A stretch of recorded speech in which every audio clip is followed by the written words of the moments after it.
On July 1st, 2025, Europe woke up trapped in a climate nightmare.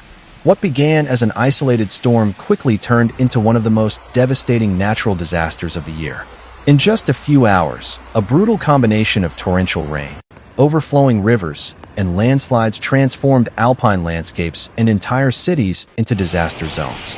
The epicenter of this tragedy was concentrated along the border between France and Italy, a mountainous region famous for its breathtaking views, majestic peaks, and peaceful towns.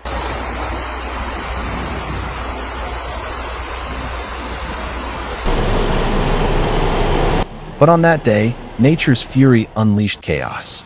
The towns of Modane, on the French side, and Bardonecchia, on the Italian side, were hit the hardest. Both were buried under tons of mud, water, and destruction.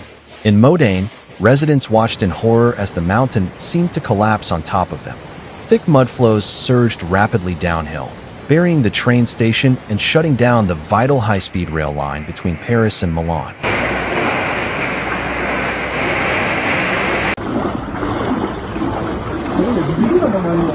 Within minutes, the infrastructure had crumbled.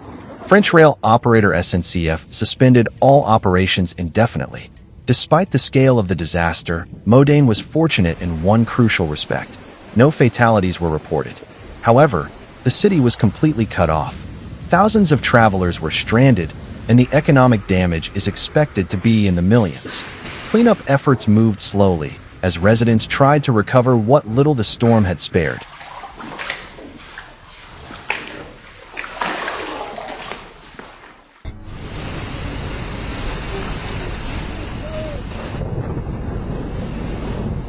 Across the border in Bardonecchia, the scene was even more grim.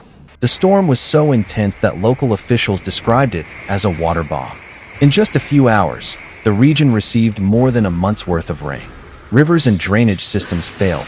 The normally calm Frejus Canal turned into a monster. Raging black water tore through everything in its path.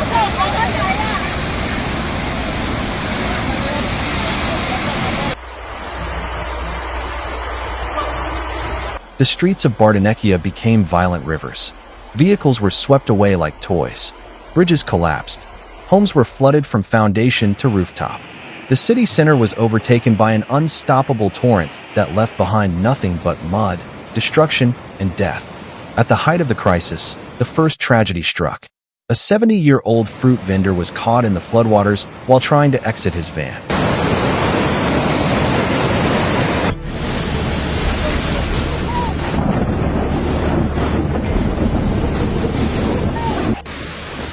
The current swept him away in front of horrified witnesses.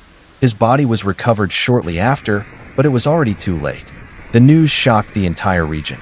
Authorities issued evacuation alerts and urged residents to remain indoors under all circumstances. The risk of more flooding or landslides remained high. The threat was far from over. Emergency services raced against time.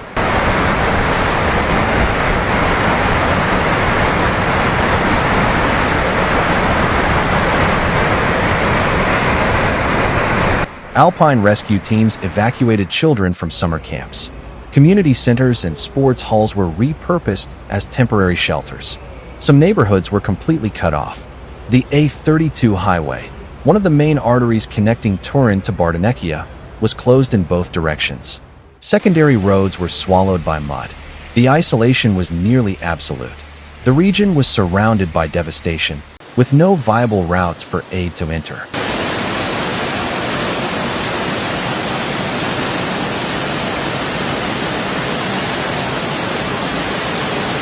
What made the situation even more painful is that Bardonecchia was still in the process of rebuilding after a similar disaster in August 2023.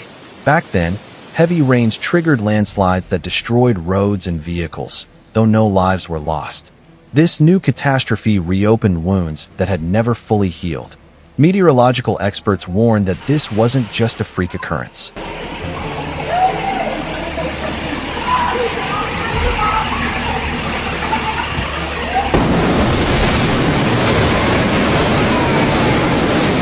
It fits into a growing pattern of extreme weather events across the Alpine region. What used to happen once a decade now occurs multiple times a year. The primary culprit, climate climate change. Just days before the storm, Europe had endured an unprecedented heat wave. In countries like Italy, Greece, and Spain, temperatures soared above 40 degrees Celsius (104 degrees Fahrenheit), sparking wildfires and weakening infrastructure.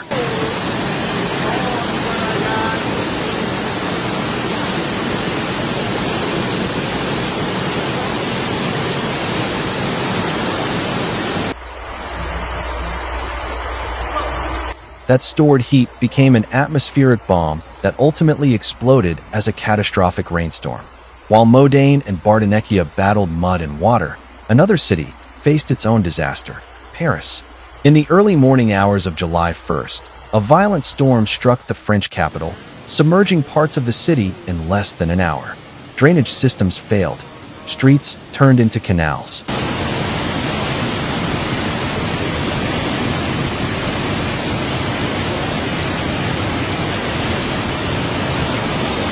The Paris metro flooded so quickly that hundreds of passengers were trapped underground.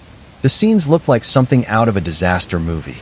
Submerged train platforms, blaring alarms, inflatable boats moving through corridors to evacuate people. Authorities shut down multiple transit lines. Firefighters guided people with flashlights, created makeshift bridges with ropes, and carried elderly passengers or children to keep them from drowning.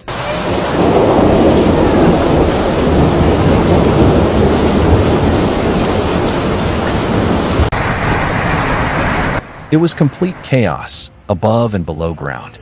In the hardest hit areas, water rose to half a meter, about 20 inches. Cars floated down intersections. Iconic Parisian shops and cafes were underwater. Bookstores, bakeries, clothing stores. Everyone tried to fight the flood with towels, buckets, whatever they could grab. But it wasn't enough. The economic toll was also staggering. Tourism came to a halt.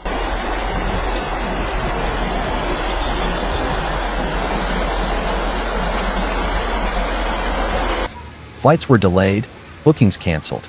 That night, Paris was no longer the city of love. It became the city of water, fear, and collapse. In the midst of it all, ordinary citizens did what they could. Some evacuated on foot.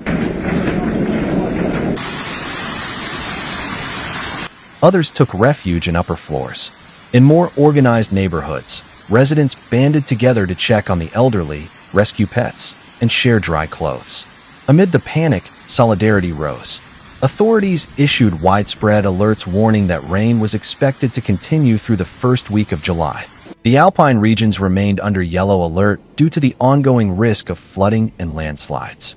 The danger was still very real, and preparation remained lacking. Both Modane and Bardonecchia have been forever changed by this disaster. Their landscapes have been reshaped, and so has their climate awareness.